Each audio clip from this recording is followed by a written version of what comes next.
Okay, while they're resetting targets, we'll go ahead and take a look at the weapons we have on the line. There's the 76mm replica Whitworth cannon. Belongs to Ed. There's the 4-gauge strong salute cannon.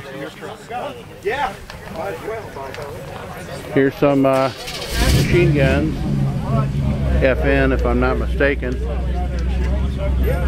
Here's another one that we've seen firing and heard because it's right next to us. Here's Mark's famous or infamous bowling ball, nuclear bowling ball howitzer. Not going to get too close because I don't have my radiation suit on. But he's fired this a few times and it's truly a remarkable weapon. Here's some of the ammunition.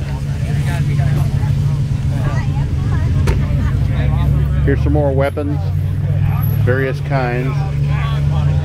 There's an AK variant, it looks like, a couple AK variants I call them, so I don't have to keep track of exactly what it is. There you can see, that's kind of neat, they put a hot barrel down on the grass. You see what it did? And it'd do the same thing to your hands if you grabbed it. Burn the grass. There's another one. I'll have to come back and ask what that is, I don't know. I don't know. I'm sure there's a name for it. Look at the big one. There's a Lottie. A Lottie. And there she is, the belle of the ball. Yeah, they're mine. That's Mark's wife. And there's a 1917 Browning water-cooled, it looks like, with a flash suppressor on it. I think is what that is.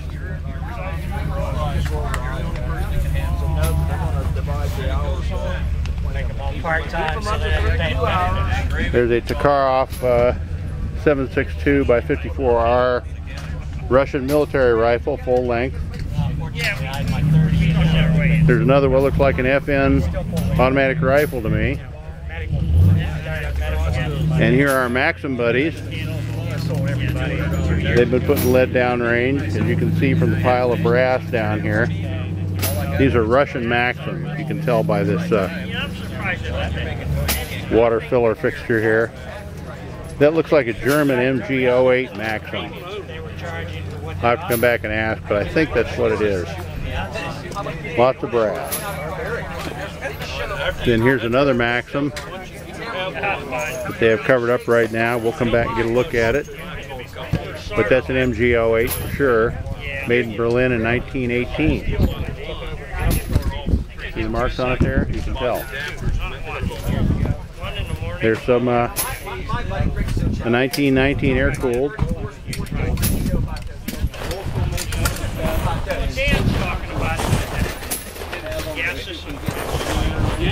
Here's an MG42. Fires about 25 rounds a second. Belt-fed German World War II machine gun. Have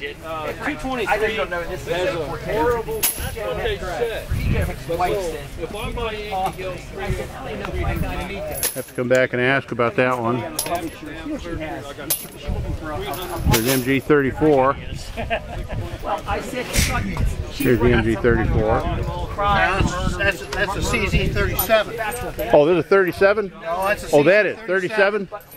That is the new West German. Yeah, I know who she is. If you copy of she says, would you please introduce Frank? This is an MG15 World War II. Okay, good. All right, we got a good guy. This is an MG15 World War II, right? Yeah. Yeah. It's an aircraft gun. Okay, what's the next one now? That's a CZ37. Him way down range. Made in Czech Bruno Works. Okay. World War II. And the last one is the new MG34, you say? 42. 42. But it's the new version of it. Okay, new version, West German of the MG42. Just caught the tripwire here. There you go. Same rate of fire as the old one? Yeah. Okay. Thank you. The rate of fire on this one here is 15 or 16. What's that? The rate of fire here on this one is 15 to 16. The rate of fire on that one, it's got two speeds, 6 and 9. This one? Yeah. Okay. 600 or 900 rounds a minute. Yeah, it's, just flip the switch one way slower, flip the switch the other way for faster. Okay, this one is 1,500 rounds a minute, 15 to 1,800? Yeah. Okay. MG15. Yeah. If you recall seeing the World War II clips of the German bombers over Yeah. in London, that gunner that's in there that's got all the big saddle drums up on a rack, that's what this gun is. Okay. MG15. Very good. Thank you. Right there, Don. There's a petrol bag right there. Another 1919 FN AR type. Looks like another MG08 with lots of ammo at the ready. Couple AK variants over here.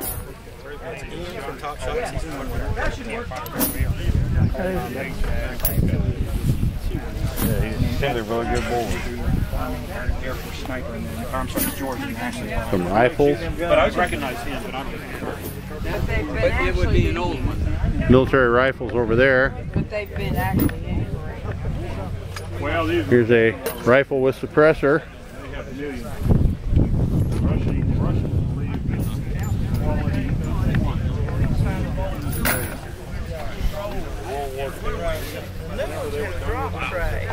More military rifles.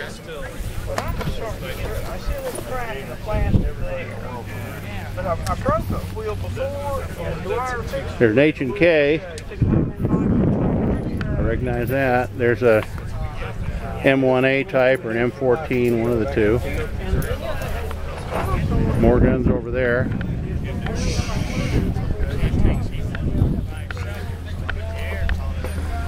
Here's a rifle with a suppressor that's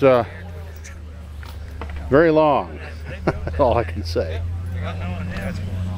Another suppressed AR next to it, AR variant. Another suppressed rifle next to it. I'm reloading. Another AR variant. It was 1919. maybe an inch and a half sticking out of the ground.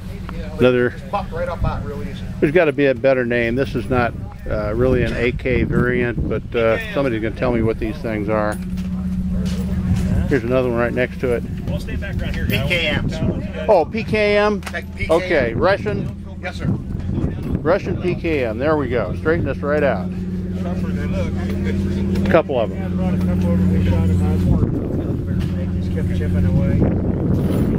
Another 1919. A lot of those out here today. There's a shorty 1919. Gives you a lot of flame and smoke and noise because it's got a short barrel.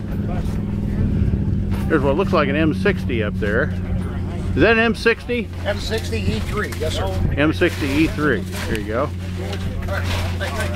PKMs again. You guys happy with the 22 conversion? Here's another bowling ball mortar I didn't even know was here with plenty of ammo. We'll have to come down and see them fire that thing with little babies. Got two little babies with it. And here's the mama. Bowling ball mortar. What's nice is you can easily adapt these with an 81mm mortar tripod, bipod, which that is. And it's not all that hard to do. And they got what looks like a trailer ball on the end or something like that. Well, where'd you get a bipod like that at?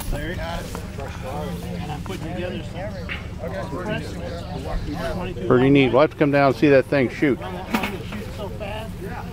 Not the 380, but the 9mm. They came up with that. I'm going to go out and take a look. We got a 50 caliber rifle here. And a AR type thing. AR-10. Pretty neat. AR-10. Do right. Then here's the firing line from a distance. Quite a few people out here today. Beautiful weather. It's supposed to be hotter and more humid, but they got a nice breeze out here today. Everybody's got a little suntan up, including us. Here are the people coming back from witnessing the utter destruction downrange, and they put some new cars down there. We'll get to destroy them pretty soon.